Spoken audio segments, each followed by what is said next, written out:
एका कढईमध्ये एक छोटा चमचा तेल टाकून घेतलं। तेल गरम झाल्यानंतर त्यात आपल्याला उभा चिरलेला कांदा टाकून घ्यायचा आहे। तर साधारण 2 मोठे कांदे ह्या पद्धतीने उभे चिरून मी इथे टाकून घेतले। कांदा आपल्याला सोनेरी रंगावर परतून घ्यायचा आहे। आता याच्यात 1 इंच आलं आणि 8 ते 10 लसणाच्या पाकळ्या टाकून घेतल्या। हे सगळं आपल्याला या तेलात छान परतून घ्यायचं आहे। आता याच्यात एक मोठा टोमॅटो उभा चिरून टाकून घेतलाय। आता कांदा आणि टोमॅटो छान शिजले इथपर्यंत मी या तेलामध्ये परतून घेतलंय आणि आता गॅस बंद करून हे मिक्सरमधनं वाटून घेतलंय। त्यानंतर ह्याच कढईत एक मोठा चमचा तेल घेतलं। तेल गरम झाल्यानंतर त्यात थोडंसं हिंग, 1 चमचा लाल तिखट किंवा तुम्हाला आवडत असेल त्या अंदाजाने लाल तिखट इथे तुम्ही टाकू शकतात।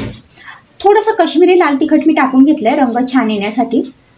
आणि त्यानंतर जे आपण वाटण बनवून घेतलेलं होतं ते वाटण मी इथे टाकून घेतलंय। आता हे वाटण आपल्याला या तेलामध्ये छान परतून घ्यायचंय।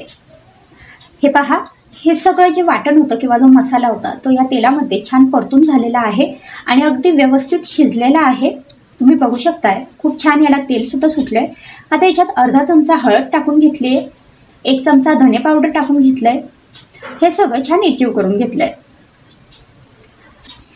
यानंतर याच्यात 200 ग्रॅम मटार टाकून घ्यायचे। तर हे मटार म्हणजेच हिरवे वाटाणे मी आधी थोडेसे शिजवून घेतले होते मीठ टाकून। तर हे शिजवलेले वाटाणे मी इथे टाकून घेतलेले आहेत आणि हे सगळं छान एकजीव करून घेतलंय। आता आपल्याला हव्या त्या अंदाजाने याच्यात पाणी टाकून घ्यायचंय। तर मी अर्धा कप पाणी टाकून घेतलंय आणि पुन्हा हे छान एकजीव करून घेतलंय। आता चवीपुरता मीठ टाकायचं आणि मध्यम गॅसवरती ही जी ग्रेव्ही आहे ती आपल्याला शिजून घ्यायची किंवा उकळून घ्यायची आहे। तर एक 10 मिनिटांनंतर ग्रेव्ही छान उकळलेली आहे। आता याच्यात मी पनीरचे काप टाकून घेतले। 100 ग्रॅम पनीर होतं त्याचे या पद्धतीने मोठे काप करून घेतले होते। हे पनीरचे काप मी या ग्रेव्हीमध्ये एकजीव करून घेतलेले आहेत आणि आता एक 5 मिनिटे ही भाजी उकळू देणार आहे। त्यानंतर या भाजीमध्ये वरून आपल्याला टाकायचा आहे किचन किंग मसाला। तर अर्धा चमचा किचन किंग मसाला मी इथे टाकून घेतलाय आणि हे सगळं छान एकजीव करून घेतलंय। आता एक 5 मिनिटं फक्त ही भाजी उकळून घ्यायची। त्यानंतर कोथिंबीर टाकून गार्निश करायची। आपल्या अगदी कमीत कमी साहित्यामध्ये घरच्या घरी झटपट तयार होणारी मटर पनीरची भाजी इथे तयार झाली आहे। तर त्यासाठी एका कढईमध्ये 3 चमचे तूप घेतलंय, साजूक तूप इथे वापरलंय। त्यात 2 मोठे कांदे असे उभे आणि पातळ चिरून टाकायचे। आता हे कांदे आपल्याला ह्या तुपामध्ये छान परतून घ्यायचे। छान सोनेरी रंगावरती येतील इथपर्यंत हे तळून घ्यायचे।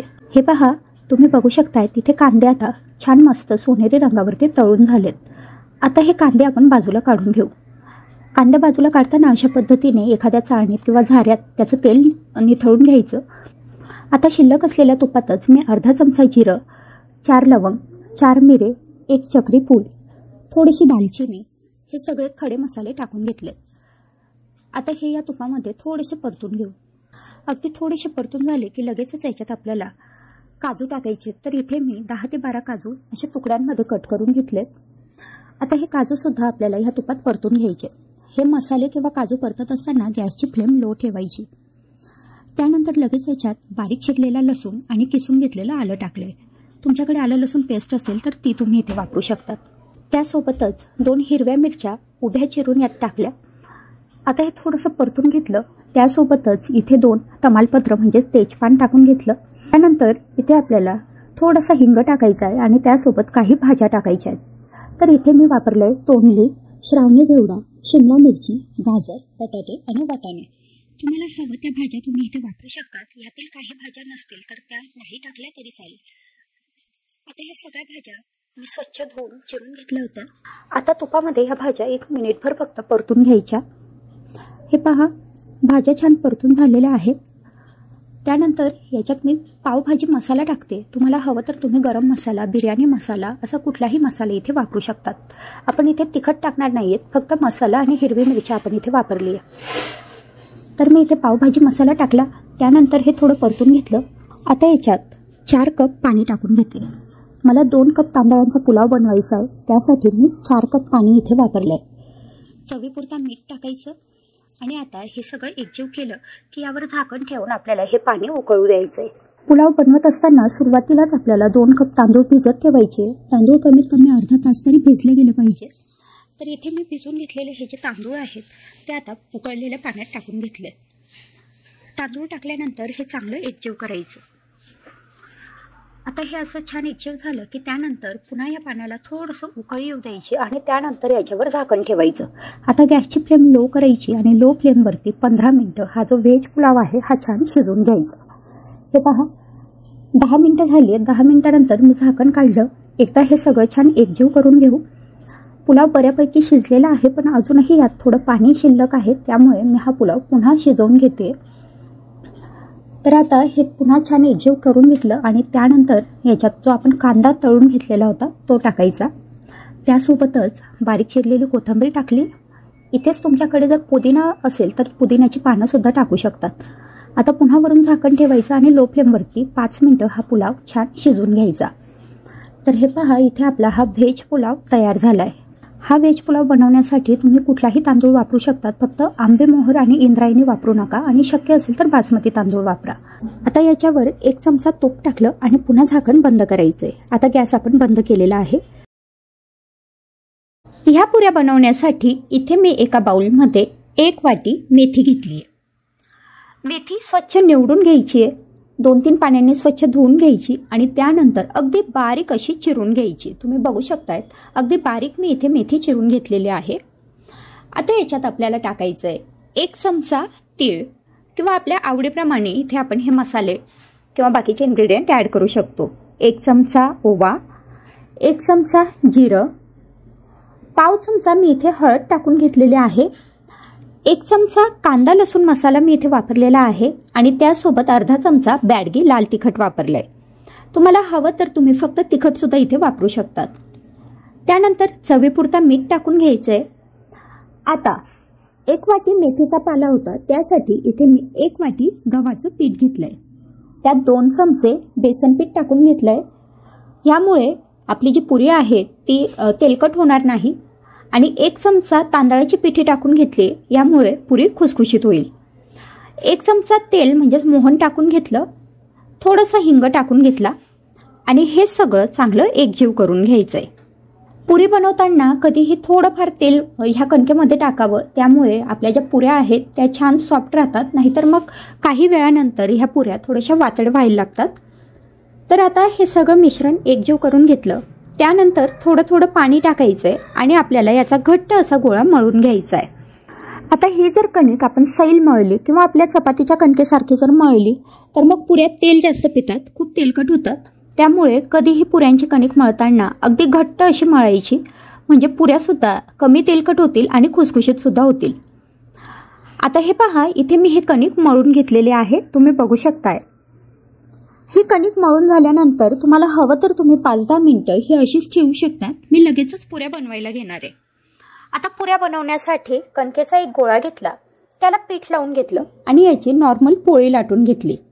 चपातीसारखी पूड बनवायची नाहीयेत, साधीच आपली पोळी लाटून घ्यायची आहे। आणि ही जी पोळी आहे ही आपल्याला खूप जास्त पातळ लाटायची नाहीये किंवा खूप जास्त जाडही ठेवायची नाहीये, मध्यम लाटायची, म्हणजे आपली चपाती असते त्याच्यापेक्षा थोडीशी जाडच ठेवायची, मगच ह्या पुऱ्या छान फुगतात। तर आता इथे ही पोळी लाटून झालेली आहे, तुम्ही बघू शकताय। आता अशा प्रकारे एखादी वाटी, ग्लास किंवा ताटली ज्याला छान करपा असेल आणि त्याच्याने आपल्याला ही पुरी छान कापून घेता येईल, अशा प्रकारे इथे ही पुरी कट करून घ्यायची आहे। तुम्हाला हवं तर तुम्ही आधीच छोटासा गोळा घेऊन छोट्या छोट्या पुऱ्या सुद्धा लाटू शकतात, पण ह्याप्रमाणे केलं तर पुऱ्या एकसारख्या तयार होतात। आता ह्या पुऱ्या मी इथे कट करून घेतलेल्या आहेत। तर अशा प्रकारे मी बाकी सगळ्या पुऱ्या लाटून घेते आणि त्यानंतर आता पुऱ्या आपण तळून घेऊ। आता पुऱ्या तळण्यासाठी इथे मी थोडीशी पसरट अशी कढई घेतली आहे। तेल कडकडीत गरम होऊ द्यायचं, त्यानंतर त्याच्यात पुरी टाकायची आहे आणि पुरी टाकल्यानंतर गॅसची फ्लेम मध्यम करायची आहे। आता मध्यम गॅसवरती ही पुरी आपल्याला छान तळून घ्यायची आहे। आता ही पुरी जर तुम्हाला अगदी मऊ अशी हवी असेल तर हाय फ्लेमवरती पुरी तळा, म्हणजे या पुऱ्या खूप छान मऊ होतील। आणि जर तुम्हाला खुसखुशीत अशा ह्या पुऱ्या हव्या असतील तर मध्यम गॅसवरती किंवा मग अगदी लो फ्लेमवरती ही पुरी तळा, म्हणजे छान खुसखुशीत पुरी तयार होईल। तर हे पहा इथे मी ही पुरी तळून घेतलेली आहे आणि अशाच प्रकारे मी बाकी सगळ्या पुऱ्या तळून घेते। तर पहा पुरीला रंग सुद्धा खूप छान आलेला आहे आणि चवीला सुद्धा ही पुरी खूप छान भन्नाट लागते।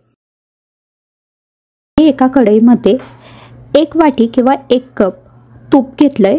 हे तूप वितळलेलं असलं पाहिजे, नाहीतर मग तुपाचं प्रमाण हे जास्त होतं. तर वितळून घेतलेलं मी 1 वाटी इथे तूप घेतलं आहे. आता याच्यात 2 वाटी भरेल एवढं आपल्याला बेसन पीठ टाकायचं आहे. ज्या वाटीने किंवा कपाने आपण तूप मोजले त्याच वाटीने 2 वाटी बेसन पीठ टाकलं. अगदी गच्च भरून हे बेसन पीठ घ्यायचं, दाबून असं भरायचं, नाहीतर मग बेसन पिठाचं प्रमाण हे कमी होईल आणि ही आपली जी मिठाई आहे ती तुपकट लागेल. तर इथे आता हे बेसन पीठ टाकल्यानंतर मी छान एकजीव करून घेतलं. गॅसची फ्लेम आता आपल्याला कमी ठेवायची आहे आणि कमी गॅसवरती आपल्याला हे छान भाजून घ्यायचं आहे. साधारण 10 ते 12 मिनटं हे चांगलं भाजून घ्यायचं. तुम्ही बघू शकताय साधारण 12 मिनटानंतर हे जे बेसन पीठ आहे ते व्यवस्थित भाजलं गेलं आहे. याचा छान सुगंध यायला पाहिजे. बेसन पिठाने असं तूप सोडलं पाहिजे आणि त्याचा रंग बदलला पाहिजे. इथपर्यंत आपल्याला बेसन पीठ भाजून घ्यायचं आहे.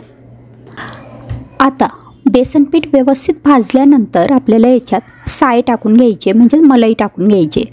तर आपली जी घरचीच दुधावरची साय असते ती मी इथे वापरली आहे. अगदीच 1 वाटी नसेल तर किमान अर्धी वाटी तरी ही साय आपल्याला याच्यात टाकायची आहे. साय टाकल्यानंतर हे छान एकजीव करायचं. गॅसची फ्लेम लोच राहील आणि लो फ्लेमवरतीच आपल्याला हे जे मिश्रण आहे हे पुन्हा भाजून घ्यायचं आहे. आता पुन्हा हे जे बेसन पीठ आहे याचा थोडासा रंग बदलेल आणि याला तूप सुटेल इथपर्यंत हे भाजून घ्यायचं. तर पुन्हा 10 मिनटं मी हे भाजून घेते. हे पहा, तुम्ही बघू शकताय 10 मिनटानंतर हे जे बेसन पिठाचं टेक्स्चर आहे ते छान असं दाणेदार तयार झालेलं आहे. हे जे बेसन पीठ आहे हे आपण जेव्हा चमच्याने असं एकसारखं हलवतो तर तेव्हा हे हलकं फुलकं झालं पाहिजे. इथपर्यंत आपल्याला हे भाजून घ्यायचं आहे. आता याच्यात मी 3 चमचे दूध टाकून घेतलं आहे. दूध टाकल्यानंतर हे पुन्हा चांगलं एकजीव केलं. आता हे मिश्रण पुन्हा 10 मिनटं भाजून घेऊ. लो फ्लेमवरतीच भाजायचं, म्हणजे हे मिश्रण छान भाजलं जाईल. हे पहा, तुम्ही बघू शकताय लो फ्लेमवरतीच मी हे मिश्रण चांगलं भाजून घेते.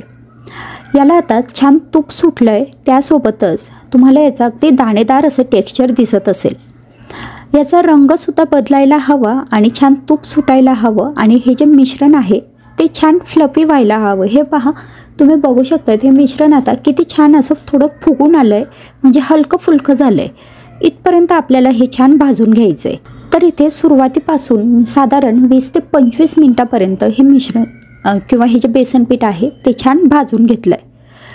आता इथे बेसन पिठाचा रंग बदलला आहे, त्याला छान खमंग असं सुगंध यायला लागला आहे. आता ह्या स्टेजला गॅस बंद करायचा आहे. गॅस बंद केल्यानंतर ही जी कढई आहे ही आपल्याला बाजूला उतरवून घ्यायची आहे. आता याच्यात आपल्याला साधारण पाव चमचा भरेल एवढी वेलची पूड टाकून घ्यायची आहे. वेलची पूड टाकल्यानंतर पुन्हा हे चांगलं एकजीव करायचं. ही कढई गरम असल्यामुळे हे थोडंसं 2 मिनटं तरी आपल्याला असंच छान हलवून घ्यायला लागतं, नाहीतर मग हे जे मिश्रण आहे हे कढईला चिकटू शकतं. तर आता इथे मी 2 मिनटं हे छान एकजीव करून घेतलं. त्यानंतर याच्यात पाऊण वाटी म्हणजे अर्धी वाटी आणि त्याच्यावरती थोडासा एवढा चिरून घेतलेला गूळ टाकला आहे. आता गूळ टाकल्यानंतर हे मिश्रण एकजीव करायचं. गूळ जसा जसा वितळेल तसं हे मिश्रण घट्ट होत जाईल.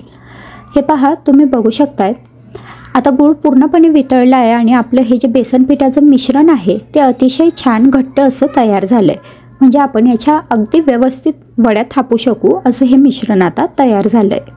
आता हे मिश्रण इथे छान घट्ट झाल्यानंतर तुम्ही इथे तुमच्या आवडीचे ड्रायफ्रूटसुद्धा ॲड करू शकतात, जर तुम्हाला ह्या बर्फीमध्ये ड्रायफ्रूटसुद्धा टाकायचे असतील तर. हे मिश्रण छान घट्ट झाल्यानंतर आपण ज्या ताटाला तूप लावून घेतलं होतं त्यात हे सगळं मिश्रण काढायचं आणि चमच्याच्या साहाय्याने छान व्यवस्थित असं पसरून घ्यायचं.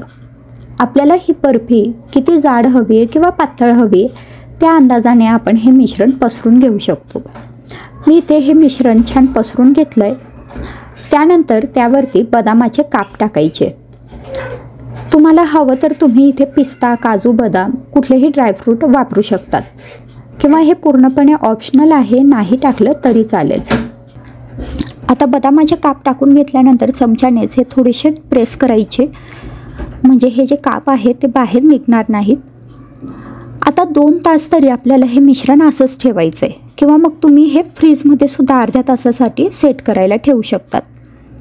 2 तास झालेले आहेत. हे मी मिश्रण बाहेरच ठेवलं होतं आता हे बर्फीचं जे मिश्रण आहे ते अगदी छान सेट झालं आहे. याच्या मी आता बर्फी कट करून घेते, म्हणजे वड्या पाडून घेते. तर त्यासाठी आपल्याला हव्या त्या आकारात आपण ह्याच्या वड्या कट करू शकतो. तर हे पहा, अतिशय छान अशी ही वडी तयार झालेली आहे किंवा बर्फी तयार झालेली आहे. तुम्ही बघू शकतायत, खूप छान याची चव लागते, आकारही खूप छान दिसतोय. आणि अशा पद्धतीने आपली ही बेसन पिठाची बर्फी किंवा मग गुळाचा आपण मोहनथाळ याला म्हणू शकतो, इथे तयार झालंय. ही कोशिंबीर बनवण्यासाठी इथे मी एक बाउल घेतलंय. आता ह्या बाउलमध्ये आपल्याला पाऊण वाटी दही घ्यायचंय. हे दही अगदी फ्रेश असायला पाहिजे, आंबट दही कोशिंबीरीसाठी वापरू नका. आता हे जे दही आपण इथे घेतलंय हे आपल्याला अगदी छान असं फेटून घ्यायचंय. अजिबात याच्यात गुठळी असायला नको आणि छान हे क्रीमी व्हायला पाहिजे, एवढं आपण हे फेटून घेऊ. तर हे पहा, तुम्ही बघू शकतायत, आपले जे दही आहे ते आता अगदी छान फेटून झालंय आणि छान क्रीमी झालंय. आता याच्यात आपण सॅलड टाकून घेऊ. तर सगळ्यात आधी मी इथे काकडी टाकून घेते. एक थोडीशी मोठ्या आकाराची काकडी मी इथे बारीक चिरून घेतली आहे. काकडी शक्यतोवर चिरून घ्या, किसून घेतली तर ही जी कोशिंबीर आहे याला खूप पाणी सुटतं. त्यानंतर अगदी बारीक चिरून घेतलेला गाजर मी इथे घेतला आहे. गाजर हवं तर तुम्ही किसूनही घेऊ शकता. त्यानंतर याच्यात आपल्याला टाकायचा आहे टोमॅटो. तर एक छोटा टोमॅटो मी बारीक चिरून इथे टाकून घेतला आहे आणि त्यासोबतच अगदी छोट्या आकाराचा कांदा मी इथे बारीक चिरून टाकून घेतला आहे. आता याच्यात तुम्ही तुमच्या आवडीप्रमाणे काही गोष्टी ॲड करू शकतात किंवा काही कमी करायचे असतील तर ते करू शकतात. जसं की शेंगदाण्याचं कूट बऱ्याच जणांना कोशिंबीरमध्ये आवडतं, तर कोशिंबीरमध्ये तुम्ही शेंगदाण्याचं कूट किंवा बीट हे ॲड करू शकतात. आणि जर कांदा काही जणांना आवडत नाही तर कांदासुद्धा तुम्ही याच्यात स्किप करू शकतात. आपल्या आवडीप्रमाणे सॅलड आपण याच्यात कमी जास्त करू शकतो. आता हे सगळं चांगलं एकजीव करून घ्यायचं आहे. तर हे पहा, तुम्ही बघू शकतायत, हे जे सगळं सॅलड आहे हे या दह्यामध्ये अगदी छान मिक्स झालंय. आता ह्या कोशिंबीरीला आपण तडका देऊन घेऊ. तर त्यासाठी एका भांड्यात मी 2 चमचे तूप गरम करून घेतलंय. कोशिंबीरीला शक्यतोवर साजूक तुपाची फोडणी द्यायची, म्हणजे कोशिंबीर खूप छान लागते. तूप गरम झालं की त्यात मोहरी, जिरं, कढीपत्त्याची पानं आणि बारीक चिरलेली हिरवी मिरची टाकून घ्यायची. आता हे सगळे जिन्नस चांगले ह्या तुपामध्ये तळून झाले की मग हा जो तडका आहे हा आपण जी कोशिंबीर बनवली आहे त्यावरती टाकायचा. आता हा तडका ह्या कोशिंबीरीमध्ये अगदी छान मिक्स करून घ्यायचा. आता आपण याच्यात मीठ अजूनही टाकलेलं नाहीये, तर ते ह्यासाठी की कोशिंबीरीमध्ये आधी जर मीठ टाकलं तर मग याला पाणी सुटायला लागतं. तर त्यामुळे जेव्हा ही कोशिंबीर आपण वाढण्यासाठी घेऊ तर तेव्हा आपल्याला याच्यात मीठ टाकून घ्यायचंय. तर इथे मी पिठी साखर 1 चमचा टाकून घेतली आहे आणि त्यासोबत चवीपुरता मीठ टाकून घेतलं आहे. आता पिठी साखरेची जी क्वांटिटी आहे ती आपण आपल्या आवडीप्रमाणे कमी जास्त करू शकतो. काही जणांना अगदीच साखर आवडत नाही तर नाही टाकली तरी पण चालेल. तर ही जी पिठी साखर आणि मीठ आहे हे मी आता या कोशिंबीरीमध्ये छान एकजीव करून घेतलं आहे.